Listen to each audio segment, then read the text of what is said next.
Baik, sebelum kita masuk ke dalam materi, mari kita berdoa menurut agama dan keyakinan kita masing-masing. Kita berdoa.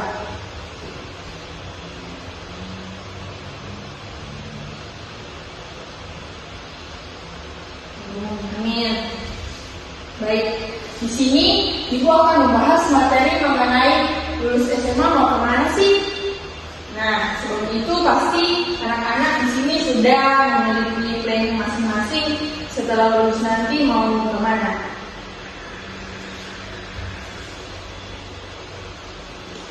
Nah, di sini ada yang pertama ada kuliah, yang kedua kerja, yang ketiga berwirausaha, yang keempat menikah atau pengangguran.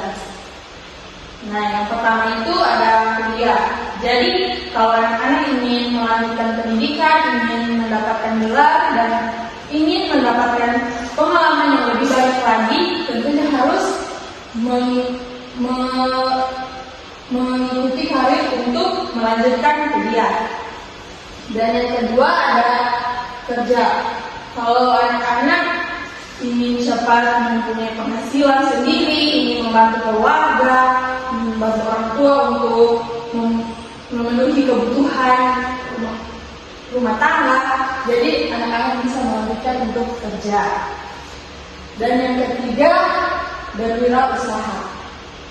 Nah, jika di sini ada yang sudah mempunyai usaha kecil-kecilan dan tidak ingin melanjutkan kuliah setelah lulus SMA nanti, bisa mengembangkan usaha yang dia sudah bangun dari di SMA, yaitu usaha kecil-kecilan seperti membuka kios begitu, menjual kebutuhan rumah tangga. Dan yang berikut ada menikah. Di sini ada yang sudah mau menikah setelah SMA.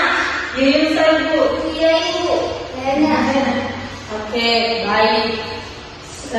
Menikah itu baik, tetapi menurut Ibu harus dipertimbangkan dulu, karena kalau menuju ke jenjang pernikahan itu sangatlah tidak gampang. Harus bisa mempunyai mental yang sudah pas, emosi yang sudah bisa diatur, karena membangun rumah tangga itu sangatlah tidak mudah.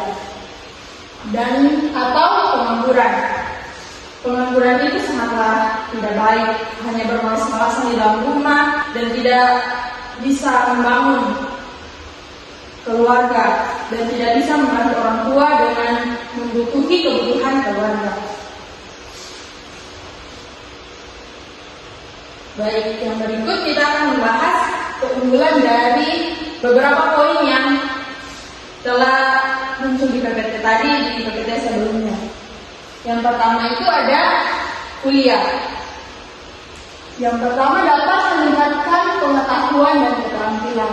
Di kuliah ini anak-anak bisa mengasah kemampuan yang dia miliki. Contohnya seperti, saya menyukai olahraga dan bisa masuk jurusan PJKR dan bisa mengasah kemampuannya itu di jurusan tersebut. Dan yang kedua ada wadah pengalaman.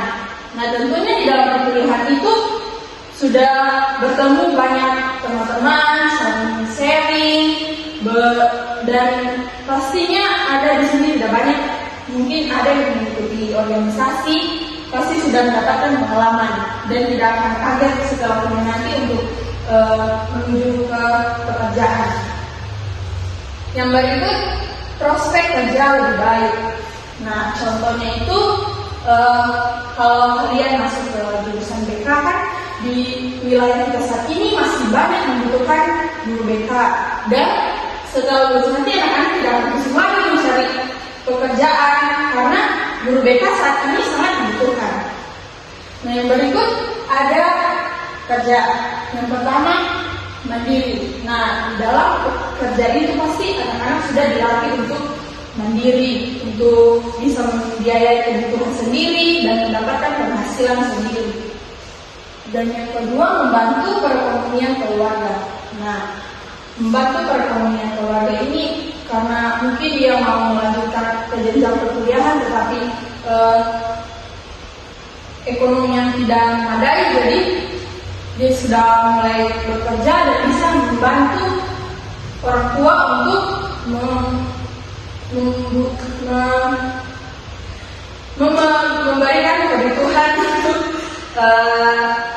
keluarga.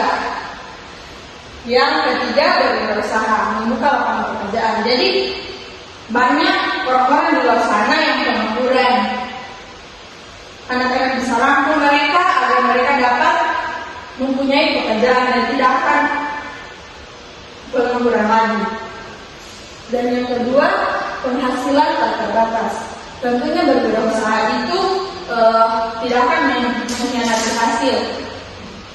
Jika kita tetap berusaha, pasti maupun di dalam kesulitan pasti akan mendapatkan hasil yang baik. Dan yang keempat ada pengangguran, tidak memiliki tujuan hidup. Ya, tentunya tidak akan memiliki tujuan hidup karena hanya bermalas-malasan di rumah, hanya tidur, tidak membantu orang tua, dan pastinya tidak mempunyai tujuan hidup. Baik, yang tadi kan kita sudah membahas mengenai keunggulan, dan di sini kita akan membahas mengenai kelemahan. Yang pertama, kuliah membutuhkan banyak biaya. Nah, kuliah itu pasti membutuhkan banyak biaya. Tentunya itu tidak akan sedikit. Tetapi kan sekarang sudah banyak tes-tes beasiswa, anak-anak bisa mengikuti tes-tes tersebut supaya bisa membayar uang kuliah. Anak itu tidak lagi terbebani oleh orang tua, sudah dibayarkan oleh pemerintah. Dan yang berikut ada prospek kerja kurang bagus. Nah, di dunia pekerjaan itu tentunya ada kekurangan dan kelebihannya. Pasti anak-anak akan ada sedikit yang anak-anak tidak suka, ada yang disukai. Kan semua pekerjaan itu ada kekurangan dan kelebihannya, tetapi semua itu bisa dilalui dengan baik. Yang ketiga, berwirausaha, membutuhkan modal dan penghasilan tidak pasti. Nah, membuka usaha itu harus berani mengambil risiko. Pasti membuka usaha itu tidak menutup kemungkinan akan mendapatkan kerugian yang cukup banyak. Tetapi kalau anak-anak berani untuk mengambil risiko tersebut, nah bisa saja dan pasti akan mendapatkan hasil yang baik. Yang berikut ada pengangguran, tidak punya uang dan apa-apa serba tidak enakan. Tentunya kan kalau cuma bermalas-malasan di rumah, hanya bermain HP untuk meminta ke kedua orang tua untuk membeli pulsa dan lain sebagainya, pasti kan tidak enak. Orang tua pasti akan selalu marah karena cuma bermalas-malasan dan cuma ingin meminta uang, tidak mau berusaha untuk mencari uang tersebut. Nah, sebelum ibu lanjut, ibu lihat di sini anak-anak sudah tidak fokus mengikuti pelajaran dan bisa ibu ajak kita berdua semua. Ini dong. Oke, jadi kita akan, kalau ibu bilang selamat siang anak-anak, kalian bilang siang luar biasa. Oke? Ya. Oke, selamat siang anak-anak. Siang luar biasa. Siang luar biasa. Ya kali siang ya, ibu. Oke, selamat siang anak-anak. Siang luar biasa. Oke, terima kasih. Selamat duduk. Nah, ibu lanjut ya. Tips menentukan pilihan. Yang pertama ada fokus pada tujuan dan keinginan diri sendiri. Nah, itu tadi kan yang ibu bilang harus merencanakan minat dan bakat yang anak-anak miliki, apa yang anak-anak miliki, keterampilan yang anak-anak miliki itu harus anak-anak harus fokus di tujuan itu. Sebenarnya kan tadi saya menyukai olahraga dan saya harus berkuliah di jurusan PJKR. Yang kedua ada komunikasi dengan kedua orang tua. Nah, tentunya kan sebelum mengambil keputusan itu harus ada berembuk dulu sama orang tua, meminta motivasi, wejangan begitu. Pasti kan orang tua akan mendukung apa yang anak-anak ingin pilih. Dan yang ketiga pahami kondisi dan keadaan.